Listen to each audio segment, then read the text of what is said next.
My name is Lena, and I used to believe that love meant sacrifice. The kind that drains you quietly until there's nothing left to give. For 48 years, I built my life around others. First my late husband, then my daughter, Melissa.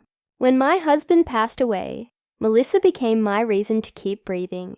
She was brilliant, ambitious, the sort of woman who made every room lean toward her light. When she brought Eric home for dinner the first time, I understood why she loved him. He had the kind of charm that filled the air. A smile polished by confidence. A voice that turned every sentence into reassurance. "Mrs. Collins," he said, shaking my hand, "Melissa tells me you're the strongest woman she knows." That single line made me trust him. Their wedding came quickly. A blur of champagne and promises. Eric was already talking about investments, properties, and family wealth. I remember the way Melissa looked at him that night. A mix of admiration and dependence that made me ache with both pride and unease. After they married, they began searching for a home big enough for the future. The one they found was perfect.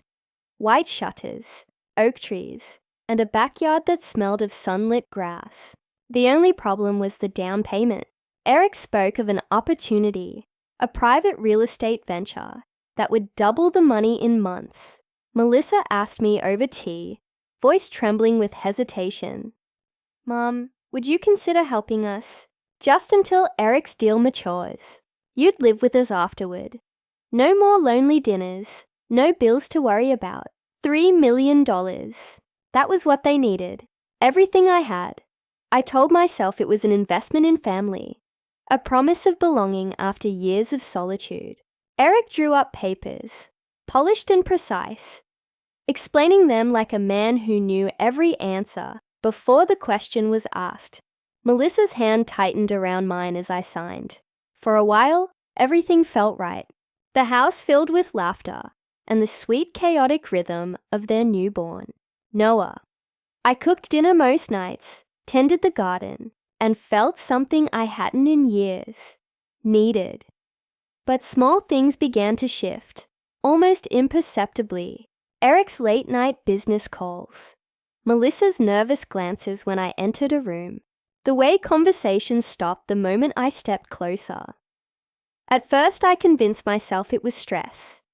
Marriage, money, exhaustion. Families go through phases, I told myself. Love bends. It doesn't break. Then, one quiet evening, I walked past Eric's office and heard my name in a whisper. His tone was sharp, deliberate. "She'll never find out." I paused at the doorway, my heart suddenly aware of every beat. That was the first moment I felt it. The unmistakable chill of betrayal breathing down my neck. At first, I told myself I'd misheard. Maybe Eric's words were taken out of context. Perhaps just a conversation about taxes or business. But once you sense deceit, it changes the way you hear everything. The following days, I began to notice details that once slipped by. His abrupt phone calls that ended the moment I entered the room. The unopened mail with unfamiliar addresses. The faint smell of expensive cologne long after he'd left for meetings. Melissa seemed distant too. Her laughter forced, her eyes shadowed by something I couldn't name. One afternoon, while folding laundry in the living room, I overheard them in the kitchen. "Eric, she's starting to ask questions," Melissa said in a hushed tone. "Then keep her busy," he replied flatly. "She's emotional. She'll tire herself out." I froze, the towel still in my hands. Keep her busy. I wasn't a person in their plan. I was an obstacle. That evening, I confronted Melissa. "Is something wrong? You've been quiet lately." She flinched, then smiled too quickly. "Just tired, Mom. Noah's been fussy, and Eric's under pressure." "It's nothing." Her words were gentle, but her eyes wouldn't meet mine. Something inside me twisted. A small knot of doubt tightening each time she spoke. Days later, I checked my bank account online, more out of restlessness than suspicion. The screen blinked for a moment before displaying the balance. My stomach dropped. A transfer. Large, recent, unfamiliar. I scrolled again, breath quickening, another, and another. Almost everything was gone. When Eric came home that evening, I was waiting. My voice shook, but I forced the words out. Wait, where's my money? He didn't even flinch. Your money? It's invested, Lena. You'll see returns soon. Invested? I repeated. Without my consent. He gave a short laugh. You signed the papers, remember? You trusted family. Melissa entered, pale and trembling. Eric, please, don't, he snapped. She needs to understand how this works. I turned to my daughter, desperate for her to defend me, but her silence said everything. That night, I sat awake in the dim glow of the hallway light, Noah's cries echoing faintly through the house. I thought about the years I'd spent building that savings, the sacrifices, the trust I'd poured into my only child, and for the first time in my life, I felt something colder than fear, the slow, bitter burn of disbelief. By morning, I made a decision. I would not remain silent. I began gathering documents, bank statements, emails, anything that might prove what they'd done. My hands trembled, but my purpose steadied me. Then, just as I was slipping one of Eric's files into my drawer, the office door creaked open behind me. His voice was calm, almost too calm, looking for something, Lena. I froze at the sound of his voice. Eric stood in the doorway, his expression unreadable. A faint smile playing at his lips, as though he'd been expecting this moment all along. I started, my voice faltering. Just what? He interrupted, stepping closer. Snooping? The room felt smaller with every word he spoke. His cologne, sharp and heavy, mixed with the scent of printer ink and stale coffee. The air itself seemed to close in. I tightened my grip on the file in my hands. This is my money, my life's work. You lied to me. Eric chuckled softly, a sound devoid of warmth. You really should read the fine print, Lena. Everything you signed made it perfectly legal. Legal. The words stung like a slap. Melissa appeared at the doorway, her face pale and drawn. Eric, stop, please. He didn't look at her. You wanted me to fix things, didn't you? Well, I'm fixing them. By destroying my mother, she snapped. Their words collided, sharp and frantic, but I barely heard them. My gaze was fixed on Eric, the man who'd looked me in the eye when I handed him my trust. I felt foolish, small, but somewhere deep inside, anger began to smolder. You can't take what's not yours, I said quietly. He turned toward me, his eyes narrowing. You gave it willingly. Remember that. Melissa stepped between us, her hands trembling. Mom, please, just go to your room. I'll handle this. Handle it, I asked, my voice breaking. By pretending nothing happened. By letting him steal everything your father and I built. Tears welled in her eyes. I'm trying to protect us. From what? I demanded. From the truth? The silence that followed was unbearable. I could hear the faint hum of the refrigerator, the ticking of the clock, time stretching thin between us.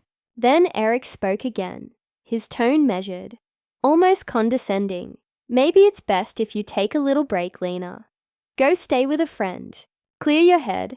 I'm not leaving my house, I said. His smile vanished. It's not your house anymore. The finality in his words hit like a blow. Melissa turned away, covering her face. I saw the truth written in her posture. She already knew. I left the office without another word, my heart pounding so loud it drowned everything else. In my room, I locked the door and slid down against it, shaking. That night, sleep never came. Every creak in the floorboards made me flinch.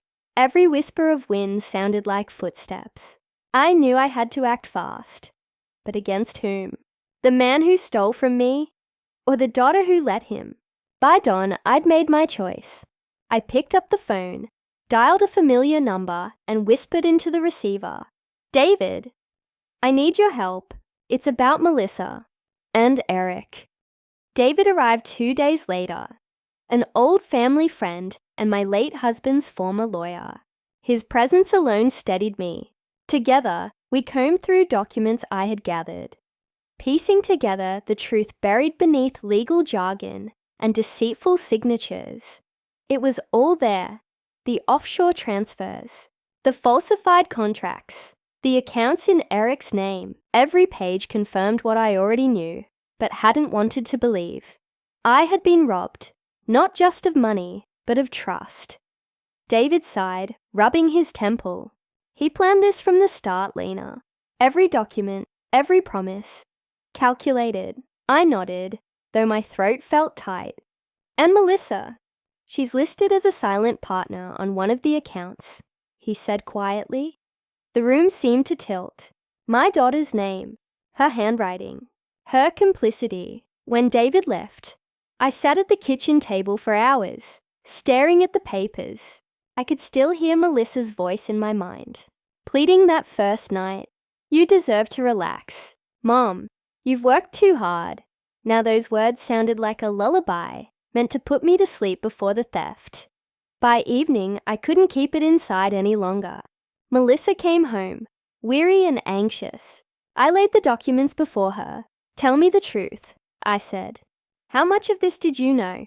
Her eyes darted to the pages, then back to me. "Mom, I didn't mean—" "Don't lie to me." My voice cracked. "You signed these." Tears spilled down her cheeks. "Eric said it was temporary. He said he'd fix everything before you found out. I didn't want you to think I married the wrong man." The confession hit harder than I expected. Beneath the guilt was fear.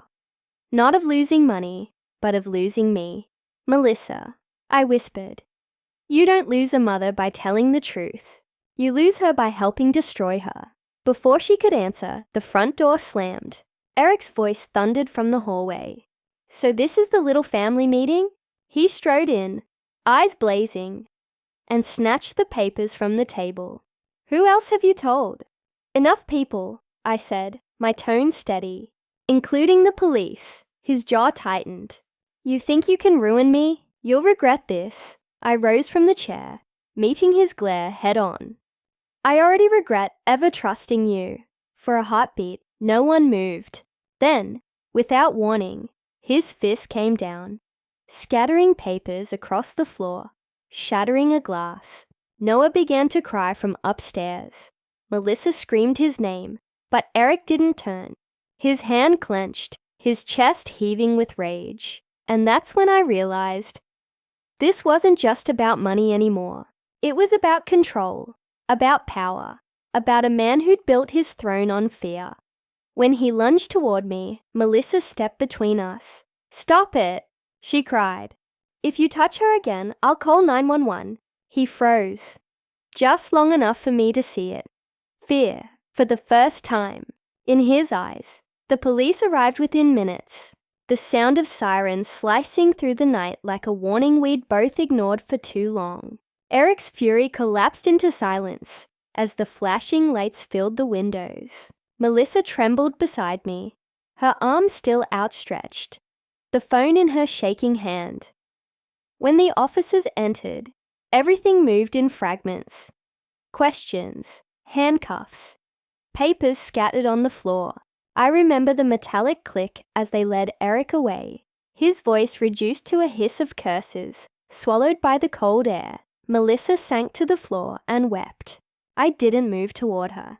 I couldn't. For years, I had built my life around protecting her, around believing that love meant forgiving before understanding. But in that moment, I realized protection had turned into blindness. The next days blurred together. Statements, hospital visits, legal meetings. David helped handle the formal charges. Most of my savings were gone, unrecoverable, tied up in accounts that would take months to unwind. Yet none of that compared to the loss that weighed heaviest. The distance now standing between mother and daughter. Melissa stayed silent for weeks. When she finally came, she looked smaller, not in body, but in spirit. "Mom," she whispered, I don't know how to fix this. I studied her face, pale, exhausted, stripped of illusion. You start, I said softly. By not pretending it didn't happen. Tears filled her eyes. I thought if I kept quiet, I could protect us. I nodded slowly. Silence doesn't protect Melissa. It only delays the fall. For the first time, she didn't argue. She simply sat beside me, head resting on my shoulder, like she used to when she was a child. We stayed that way for a long time.